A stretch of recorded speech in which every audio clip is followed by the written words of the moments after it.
Hello friends, Vishnu Shalini latest review. മനുഷ്യരൂപമുള്ള, മനുഷ്യ ഹൃദയമില്ലാത്ത, മനസാക്ഷി എന്തെന്നറിയാത്ത ചന്ദ്രബോസിൻ്റെ കയ്യിലാണ് കമലിനെ കിട്ടിയിരിക്കുന്നത്. ശാലിനിയോടും വിഷ്ണുവിനോടുള്ള പ്രതികാരം മുഴുക്കെ അവൻ കമലിനോട് കാണിക്കും. ശ്യാമയുടെ അടുത്തോട്ട് കുടിച്ച് ബോധമില്ലാതെ രോഹിത് വന്നിട്ട് പറയുന്നു, എടീ നീ അറിഞ്ഞോടി കാര്യങ്ങളൊക്കെ, ഞങ്ങളൊരല്പം മദ്യം വിറ്റപ്പം നിൻ്റെയൊക്കെ ഭാവം എന്തായിരുന്നു?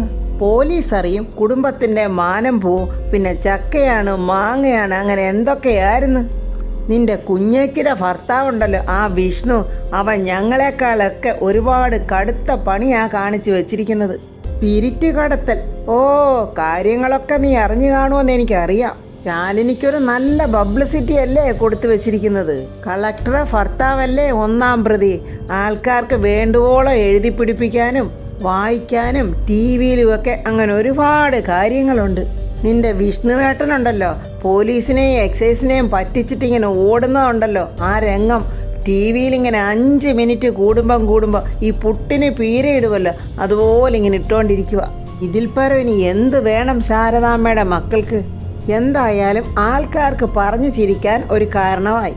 ശ്യാമ പറയുക, രോഹിത്തെ, ഇത് വിഷ്ണുവേട്ടനെ ആരോ മനഃപൂർവ്വം ചതിച്ചതാ, അല്ലാതെ വിഷ്ണുവേട്ടൻ്റെ കയ്യിൽ നിന്നും ഇങ്ങനൊരു മണ്ടത്തരം ഒരിക്കലും ഉണ്ടാവില്ല. അല്ലെങ്കിലും എനിക്കറിയാവടി, നീയൊക്കെ അങ്ങനെ പറയത്തുള്ളൂ. അവൻ എന്തൊക്കെ കൊള്ളരുതായ്മകൾ ചെയ്താലും അവൻ നിങ്ങളുടെയൊക്കെ മുന്നിൽ മര്യാദരാമന്. ആളെ മയക്കാനും പെണ്ണുങ്ങളെ സംസാരിച്ച് വീഴ്ത്താനും പിന്നെ അവനെ കഴിഞ്ഞേ ഉള്ളൂ മറ്റാരും. ഈ വീട് പോകുമെന്ന് വിചാരിച്ചിട്ടായിരിക്കും അവൻ ഈ പണിക്ക് പോയത്.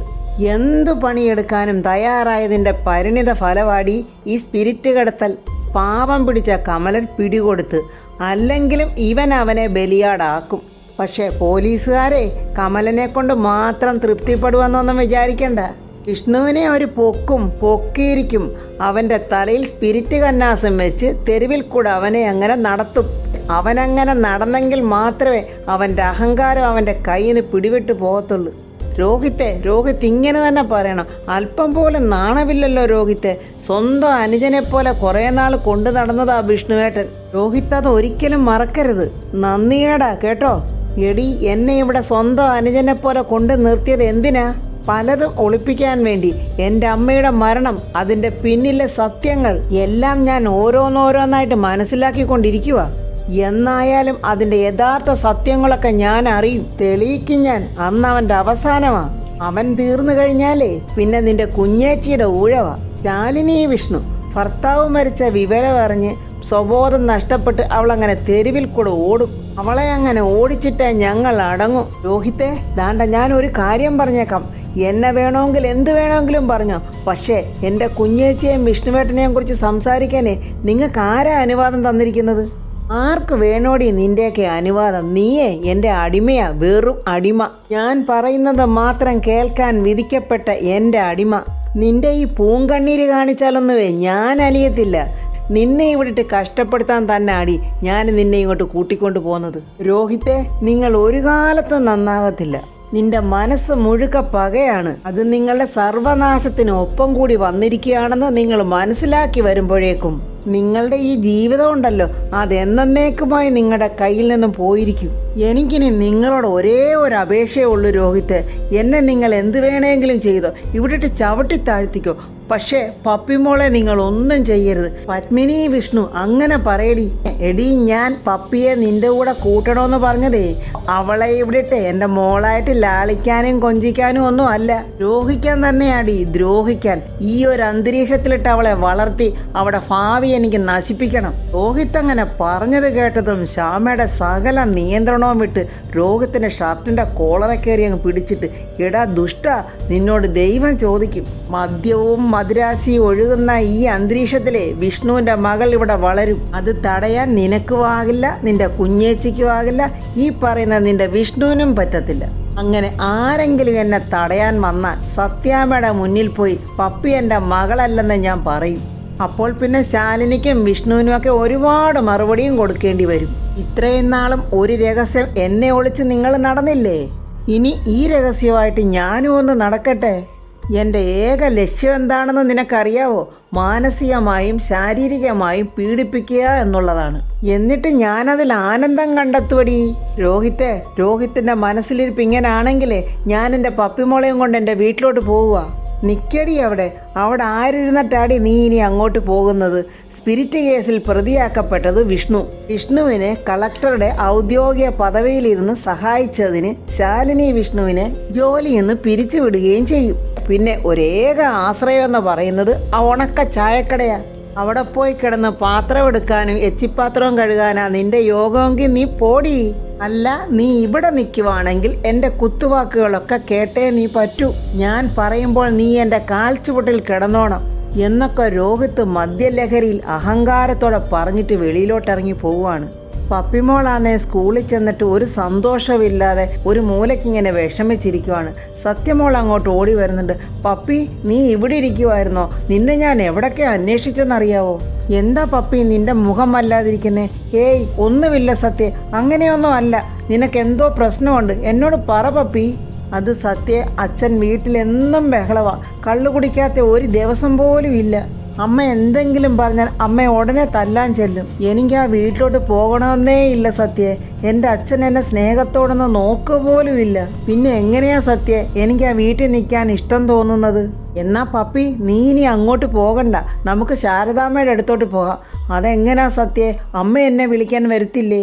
അത് പപ്പി, ശ്യാമയാൻ്റിയെ നിന്നെ ഇങ്ങോട്ട് വിളിക്കാൻ വരുന്നതിന് മുമ്പേ നമുക്ക് ശാരദാമ്മയുടെ അടുത്തോട്ടങ്ങ് പോകാം. എന്നിട്ട് ശാരദാമ്മയെ കൊണ്ട് വിളിച്ച് പറയിക്കാം ശ്യാമയാൻ്റിയോട്. അങ്ങനെ പപ്പിമോളും സത്യമോളോട് അങ്ങനെ പ്ലാൻ ചെയ്യുന്നുണ്ട്. ലോക്കപ്പിൽ ചന്ദ്രബോസ് കമലനെ അടിച്ച് വശം കെടുത്തി അവിടെ ഇട്ടിട്ടുണ്ട്. മനസ്സിൽ ഒരല്പം നന്മയുള്ള ഒരു പോലീസുകാരൻ അവനൊരു കട്ടൻ ചായ കൊണ്ടുവന്ന് കൊടുക്കുന്നുണ്ട്. വേണ്ട സാറേ എന്ന് കമലൻ പറയുമ്പോൾ, എടാ നിന്റെ തൊണ്ട വരണ്ടിരിക്കുവാണെന്ന് എനിക്കറിയാം, നീ ഇതങ്ങോട്ട് കുടിച്ചോടാ. എന്നിട്ട് കുറച്ച് സ്നേഹപ്രകടനത്തോടെ സംസാരിക്കുവാണ്. എടാ നീ ചെറുപ്പമാണ്, നീയല്ല ലോറി ഓടിച്ചതെന്നും ലോറി ഓടിച്ചിരുന്ന വിഷ്ണുവാണെന്നും അതൊക്കെ ഞങ്ങൾക്ക് എല്ലാവർക്കും അറിയാം. ചന്ദ്രബോസ് സാറിൻ്റെ ടാർഗറ്റ് വിഷ്ണുവാണ്. വിഷ്ണുവിനെ ഈ ലോക്കപ്പിൽ കിട്ടാൻ വേണ്ടി സാർ എന്ത് കളിയും കളിക്കും. അതിന് തടസ്സമായി നിൽക്കുന്നത് നീയാണെന്നറിഞ്ഞാൽ അയാൾ നിന്റെ പരിപ്പിളക്കും.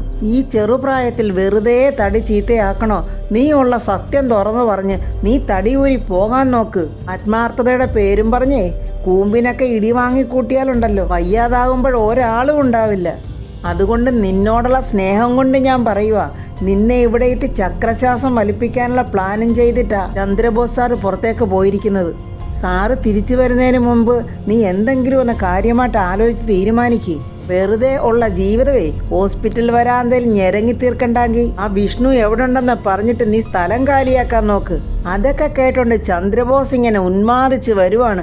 എന്തോ നാടോ ഇതൊക്കെ, എന്നാ കുറച്ച് ബിരിയാണി കൂടെ വാങ്ങിച്ചു കൊടുക്കുവിന്. സാറേ തൊണ്ട വരളുന്നെന്ന് പറഞ്ഞപ്പോൾ അല്പം കട്ടൻ ചായ കൊടുത്തതാ. തന്നെയൊക്കെ ആരാടോ ഈ പോലീസിലെടുത്തത്? വെറുതെ ഡിപ്പാർട്ട്മെന്റിന് ചീത്തപ്പേരുണ്ടാക്കാനായിട്ട്. എടോ വല്ല അനാഥാലയം നടത്തിക്കുകയോ അല്ലെങ്കിൽ പള്ളിയിലച്ചൻ പട്ടത്തിന് വല്ലതും പോവുകയോ വല്ലതും ചെയ്യണ്ടായിരുന്നോ? വെറുതെ ഈ ഡിപ്പാർട്ട്മെന്റിന് നാണക്കേടുണ്ടാക്കാനായിട്ട്. ഈ കിടക്കുന്നവനെ പച്ചവെള്ളം കടത്തിയതിനല്ല പിടിച്ചോണ്ട് വന്നിരിക്കുന്നത്, സ്പിരിറ്റ് കടത്തിയതിനാ. എടോ അപ്പോഴിവനെയൊക്കെ നന്മയുടെ ഭാഷ ഉപദേശിച്ചാൽ പറ്റത്തില്ല. അതിനിവിടെ തിന്മയുടെ ഭാഷ തന്നെ ഉണ്ടാക്കണം, മനസ്സിലായോടോ തനിക്ക് എന്നും പറഞ്ഞാൽ പോലീസുകാരൻ്റെ നേരെ അങ്ങ് ചൂടാവുകയാണ് ചന്ദ്രബോസ്. ഇനി ഇതൊക്കെ തനിക്ക് അറിയില്ലെങ്കിലേ താൻ കണ്ടുപിടിച്ചോ, ഇനി ബാക്കിയുള്ള സമയത്തെങ്കിലും ഉപകാരമായേക്കോ എന്നും പറഞ്ഞ് ചന്ദ്രബോസ് ഇങ്ങോട്ട് വന്നിട്ട് കമലനെ അലക്കുകല്ലിൽ തുണി അലക്കുന്ന പോലിട്ട് അലക്കുവാണ്.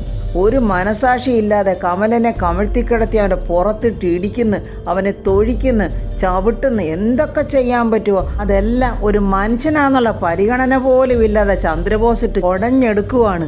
അടികൊണ്ട് തളർന്നു വീണ കമലിനെ കണ്ടുകൊണ്ട് പോലീസുകാരൻ പറയുന്നു, സാറേ ഇനി അവനെ അടിക്കരുത്, അവൻ ചത്തുപോട്ടോടോ ഇവനാ. അങ്ങനെ ഇവൻ ചാവുവാണെങ്കിലേ കെട്ടിത്തൂക്കി അങ്ങ് ഇട്ടേരെ. എന്നിട്ട് അവിടെ നിൽക്കുന്ന പോലീസുകാരനോട് പറയുന്നു, ഞാൻ തിരിച്ചു വരുന്നത് വരെ ഒരു തുള്ളി പച്ചവെള്ളം പോലും ഇവന് കൊടുത്തു പോയേക്കരുത് എന്ന് പറഞ്ഞിട്ട് ചന്ദ്രബോസ് അങ്ങ് പോവുകയാണ്. കളക്ടർ ഓഫീസിലോട്ട് റവന്യൂ മിനിസ്റ്റർ അകമ്പടിയോടെ വരുന്നുണ്ട്. ഇതൊന്നും അറിയാതെ ശാലിനി എന്തൊക്കെയോ ഫയലുകളൊക്കെ ഇങ്ങനെ നോക്കിക്കൊണ്ടിരിക്കുവാണ്. അനു പെട്ടെന്ന് ഓടി വന്നിട്ട് പറയുന്നു, മാഡം റവന്യൂ മിനിസ്റ്റർ ഇങ്ങോട്ട് വന്നിട്ടുണ്ട്. ഇങ്ങോട്ടോ? എന്തോ കാര്യമായ പ്രോബ്ലം ഉണ്ട് മാഡം, മാഡത്തിനെ കാണാൻ തന്നെയാണ് ഇങ്ങോട്ട് വന്നിരിക്കുന്നത്. റവന്യൂ മിനിസ്റ്റർ അങ്ങോട്ട് വന്ന പാടെ ശാലിനിയോട് ചോദിക്കുന്നത്, എന്തൊക്കെയാണോ ഞാൻ ഈ കേൾക്കുന്നതൊക്കെ? ഈ കേൾക്കുന്നതിനകത്തൊക്കെ എന്തെങ്കിലും സത്യമുണ്ടോ? ശാലിനി പറയുവാണ്, സാറേ സാറിന് അറിയാവുന്നതല്ലേ കാര്യങ്ങളൊക്കെ. കുറേ നാളുകൾ കൊണ്ട് എന്നെയും എൻ്റെ ഭർത്താവിൻ്റെ വീട്ടുകാരെയും ചിലർ തന്ത്രപരമായിട്ട് വേട്ടയാടുവാണ്. അതിനകത്ത് ഞങ്ങൾ അറിയാതെ ബലിയാടുകളായി പോവുകയാണ്. ഈ കാണുന്ന പ്രശ്നങ്ങളൊക്കെ അതിൻ്റെ പേരിൽ ഉണ്ടായിട്ടുള്ളതാണ് സാർ. അത് കേട്ടിട്ട് മിനിസ്റ്റർ പറയുന്നത്, എന്ന് വെച്ചാൽ നിങ്ങൾ ശത്രുക്കളെ വിജയത്തിലോട്ട് നയിച്ചിട്ട് നിങ്ങൾ പരാജയത്തിലോട്ട് പിന്മാറുന്നു. അതുകൊണ്ടാണല്ലോ തുടർച്ചയായിട്ട് ദുരന്തങ്ങൾ നിങ്ങൾക്കുണ്ടാകുന്നതിൻ്റെ കാരണം തന്നെ. ജയിക്കുന്നവർക്കാണ് ശാലിനി എന്നും എവിടെയും സ്ഥാനം. തോൽക്കുന്നവരുടെ ഒരാൾ പോലും കാണത്തില്ല. എനിക്ക് പോലും ഇപ്പം ശാലിനിക്കൊപ്പം നിൽക്കാൻ പറ്റില്ല. മിനിസ്റ്ററുടെ ഈ വാക്കുകളൊക്കെ കേട്ട് ശാലിനി ആകെ സങ്കടത്തിലായി. സാറേ, ഒരു വല്ലാത്ത അവസ്ഥയിൽ കൂടെയാണ് ഞങ്ങൾ കടന്നുപോയിക്കൊണ്ടിരിക്കുന്നത്. ഇനി എങ്ങനെ മുന്നോട്ട് പോകണമെന്ന് പോലും അറിയാൻ പറ്റാത്ത ഒരവസ്ഥ. ഇപ്പം തന്നെ സാറ് കണ്ടില്ലേ, എൻ്റെ ഹസ്ബൻഡ് നിരപരാധിയാണ് സാർ. ശാലിനി, അത് നമ്മൾ മാത്രം വിശ്വസിച്ചുകൊണ്ട് കാര്യമില്ലല്ലോ. ഇത് കാണുകയും കേൾക്കുകയും ചെയ്യുന്ന ജനം വിശ്വസിക്കുന്നില്ലല്ലോ. ഞങ്ങളെപ്പോലുള്ള രാഷ്ട്രീയക്കാർക്ക് വലുത് ജനങ്ങളുടെ വിശ്വാസമാണ് വേണ്ടത്. അത് കഴിഞ്ഞിട്ടേ ഉള്ളൂ വ്യക്തിബന്ധങ്ങൾക്കും സുഹൃത്ത് ബന്ധങ്ങൾക്കും ഒക്കെ സ്ഥാനമുള്ളൂ. പുറത്തോട്ട് പോയ ചന്ദ്രബോസ് വീണ്ടും ലോക്കപ്പിലോട്ട് വന്ന് കമലനെ നോക്കിയിട്ട് എടുത്തിട്ട് ചവിട്ടാൻ തുടങ്ങി. ചന്ദ്രബോസും കൂട്ടാളികളും കൂടെ വിഷ്ണുവിൻ്റെ ലോറിയിൽ സ്പിരിറ്റ് വെച്ചിട്ട് ചന്ദ്രബോസ് ഇവിടെ ചോദിക്കുവാണ്, എത്ര നാളായടാ നീ നിൻ്റെ ആശാനും കൂടെ ഈ സ്പിരിറ്റ് കച്ചവടം തുടങ്ങിയിട്ട്? കമലൻ്റെ നെഞ്ചത്ത് ചവിട്ടി വെച്ചോണ്ടാണ് ചന്ദ്രബോസ് ചോദിക്കുന്നത്. സാറേ, അതെങ്ങനെ ഞങ്ങളുടെ ലോറിയിൽ വന്നെന്ന് ഞങ്ങൾക്കറിയില്ല എന്ന് വേദന കൊണ്ട് പൊളഞ്ഞുകൊണ്ടാണ് കമലൻ പറയുന്നത്. പൊക്കിയെടുത്ത് ഭിത്തിക്ക് ചാരി വെച്ചോണ്ട് ഇടിക്കുവാണ്. എന്നിട്ട് ചോദിക്കുന്നു, എടാ ആ വണ്ടി ഓടിച്ചോണ്ട് വന്നത് നിങ്ങളല്ലേടാ? അപ്പോൾ അതിനകത്ത് ലോഡ് കയറ്റുമ്പോൾ നിങ്ങൾ എവിടെ ആയിരുന്നടാ? അപ്പോൾ പിന്നെ സ്പിരിറ്റ് അതിനകത്ത് എങ്ങനെ വന്നത് നിനക്കൊക്കെ അറിയാൻ വയ്യാന്ന് പറയുമ്പോഴേ പോലീസുകാരെ നിങ്ങളൊക്കെ മണ്ടന്മാരാക്കുവാന്നോടാ. സ്വന്തം തെറ്റ് മറ്റുള്ളവൻ്റെ മണ്ടയ്ക്ക് ചാർത്തിക്കൊണ്ട് ഒരു ദാക്ഷിണ്യമില്ലാതെ ഒരു മനസാക്ഷിയില്ലാതെ ചന്ദ്രബോസ് കമലനെ ടേബിളിൽ കമത്തിക്കടത്തിക്കൊണ്ട് അവൻ്റെ പുറത്തിട്ട് ഇടിക്കുവാണ്. നിന്റെ ആശാനെന്തിനാടാ പോലീസിനെ കണ്ടോണ്ട് ഓടിയത്? അപ്പോഴവൻ അറിയായിരുന്നു ഇതിനകത്ത് സ്പിരിറ്റ് ഉണ്ടെന്ന്. എടാ, പണം ഉണ്ടാക്കാൻ വേണ്ടി എന്ത് ജോലിയും തയ്യാറായി നടക്കുന്ന നിന്റെ ആശാനെ ഇനി നീ അറിയാതെ സ്പിരിറ്റിൻ്റെ കച്ചവടം ഉണ്ടോടാ? പറയടാ. സാറേ, അങ്ങനെയൊന്നും അല്ല. ഞാൻ പറഞ്ഞിട്ടാണ് ആശാൻ ഓടിയത്. എൻ്റെ ആശാനെ വെറുതെ പ്രതിയാക്കണ്ടെന്ന് കരുതി. അതും കൂടെ കേട്ടപ്പോൾ ചന്ദ്രബോസിനെ കലി ഇളകി. കാരണം ഇവരാണല്ലോ അപ്പോൾ വിഷ്ണുവിനെ ഓടിച്ചത്. വിഷ്ണുവിനെ കിട്ടിയിരുന്നെങ്കിൽ അവൻ്റെ പക മൊത്തം തീർക്കായിരുന്നു. ആ ദേഷ്യം കൂടെ നിന്റെ മണ്ടയ്ക്കോട്ട് ആയിക്കോട്ടെടാ എന്നും പറഞ്ഞ് കമലനെ എടുത്തിട്ടങ്ങ് ചാർത്തുവാണ്. പറയടാ, നിന്റെ ആശാൻ എവിടാടാ ഒളിച്ചിരിക്കുന്നത്?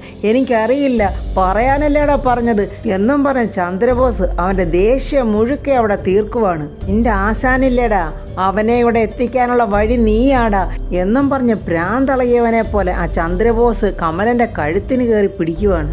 എന്നിട്ട് അവൻ്റെ കൈയുടെ കൈത്തെരുപ്പ് തീരുന്നവരെ കമലനെ ഉപദ്രവിച്ചിട്ട് ഇറങ്ങി പോകുന്നുണ്ട്.